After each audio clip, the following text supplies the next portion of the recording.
अस्सलामुअलैकुम। MX Excel के हवाले से हम बातचीत कर रहे थे, तो आज हम एमएक्स एक्सेल की शीट में हाइपर लिंक लगाने के बारे में सीखेंगे। हाइपर लिंक लगाना हो तो वो हम कैसे लगाते हैं इन एक्सेल में। ठीक है, एक्सेल में ये जैसे हमारी शीट है, हम इधर पॉइंट लिखना चाहते हैं लास्ट फाइल।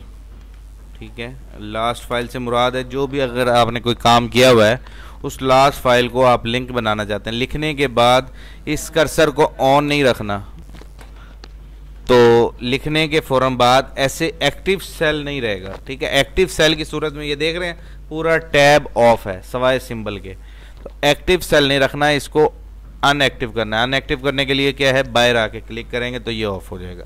अब ऑफ हुआ है तो ये देखें पूरे का पूरा टैब एक्टिव है। इस पे लास्ट फाइल पे क्लिक करने के बाद हाइपर लिंक के बटन पे क्लिक करें।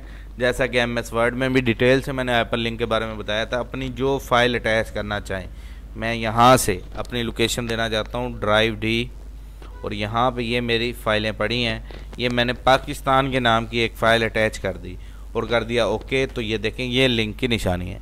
एमएस वर्ड में होता था कंट्रोल प्लस क्लिक करने से लिंक चलता था, एक्सेल में ऐसे नहीं है। एक्सेल में डायरेक्ट इस लिंक पे क्लिक करो और यस करोगे तो आपकी वो फाइल डिस्प्ले हो जाएगी।